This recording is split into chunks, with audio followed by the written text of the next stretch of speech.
இப்போது புதிய அறிமுகம் ஆச்சி ஹோட்டல் சாம்பார் 50 கிராம் ரூபாய் 20 மட்டுமே. ஒரே நாடு ஒரே தேர்தல் என்பது நல்ல நோக்கம். நடைமுறையில் இருக்கிற சிக்கலை தீர்ப்பதற்கு தேர்தல் ஆணையம் என்ன செய்ய போகிறது அதை அறிவிக்கிறது.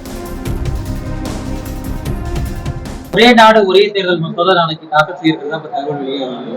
இது திமுக இவங்க காங்கிரஸ்ல என்ன சொல்றாங்க, இது கூட்டாட்சியை சிதைக்கிற ஒண்ணு, நடைமுறைக்கு இது சாத்தியம் இல்லாத ஒண்ணுன்னு சொல்றாங்க. ஆனா பாமக என்ன சொல்றாங்கன்னா கொள்கை ரீதியை ஏற்கிறோம்னு சொல்றாங்க. நம்ம ஏற்கிறதுக்கான காரணம் என்ன? அதாவது ஒரே நாடு ஒரே தேர்தல் என்பது நல்ல நோக்கம். நோக்கத்துல குறையில்லை.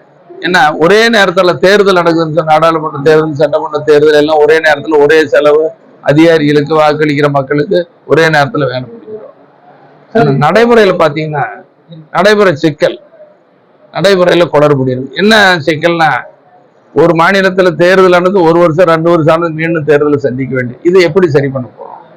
இதுக்கு தேர்தல் ஆணையம் சரியான விளக்கம் கொடுக்கணும். நோக்கம் நல்ல நோக்கம். நடைமுறையில் இருக்கிற சிக்கலை தீர்ப்பதற்கு தேர்தல் ஆணையம் என்ன செய்ய போகிறது அதை அறிவிக்கணும். சிறைகள்ல முஸ்லீம்கள் நிறைய கைதிகளா இருந்தாங்க. இந்த விடுதலை செய்யணும்னு சொல்லி முதல் நீங்க பாமக தான் குரல் கொடுத்தது. அந்த மாதிரி பாதிக்கப்பட்ட ஒருவர் இன்னைக்கு கோவை பாஷா பலியாயிட்டாரு. அதை பத்தி என்ன சொல்லுங்க? அதாவது இஸ்லாமியர்களுக்கு தடா சட்டம் போட்டு அரசாங்கம் ரொம்ப தண்டிச்சது. அப்போ இந்த தடா சட்டத்தை ரத்து செய்யணும்னு சொல்லி சாலையில உட்கார்ந்து போராட்டம் பண்ணது மருத்துவரையா தான். இஸ்லாமியர்கள் 10 வருஷம் 15 வருஷம்லாம் சிறையில் இருக்கிறாங்க. அவங்க உடனடியே விடுதலை பண்ணணும் மருத்துவரையா பாட்டாளி மக்கள் கட்சி தொடர்ந்து சொல்றாங்க. சட்டமன்றத்துல நாங்களும் பேசிட்டு இருக்கிறோம்.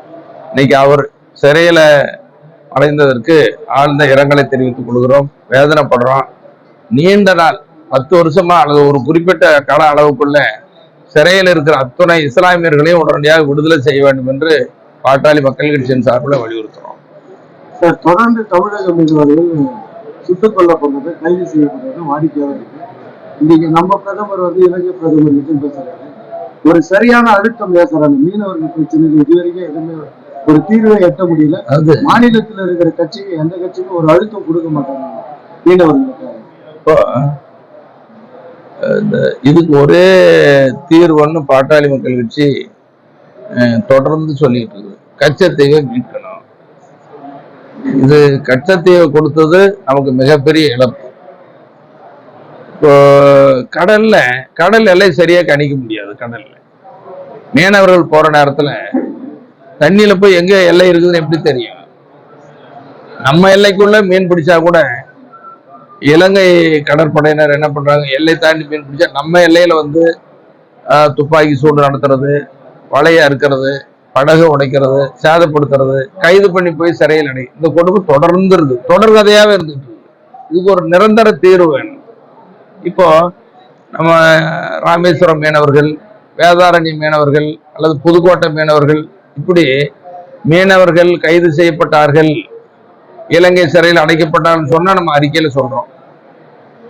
அதோட தமிழ்நாடு அரசு கடிதம் எழுது, அரசியல் கட்சியெல்லாம் நாங்கள் சொல்றோம். இது தீர்வு காண வேண்டியது மத்திய அரசினுடைய பொறுப்பு. அதனால மத்திய அரசு இன்னைக்கு இலங்கை பிரதமர் வர நேரத்துல இது வலியுறுத்தணும். என்ன வலியுறுத்தணும்னு சொன்னா, எல்லாருமே நம்ம இந்தியாவும் இலங்கையும் சகோதர நாடு, அண்டை நாடு.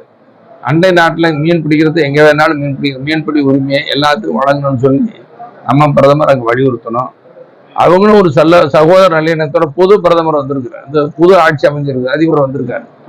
அவரும் ஒரு நல்லிணக்கத்தோட இதை ஏத்துக்கிட்டு பாதிப்பு இல்லாத இருக்கணும். மீண்டும் இந்த பிரச்சனை இருக்குதுன்னு சொன்னா கச்சத்தீவை மீட்பதுதான் சரியானது.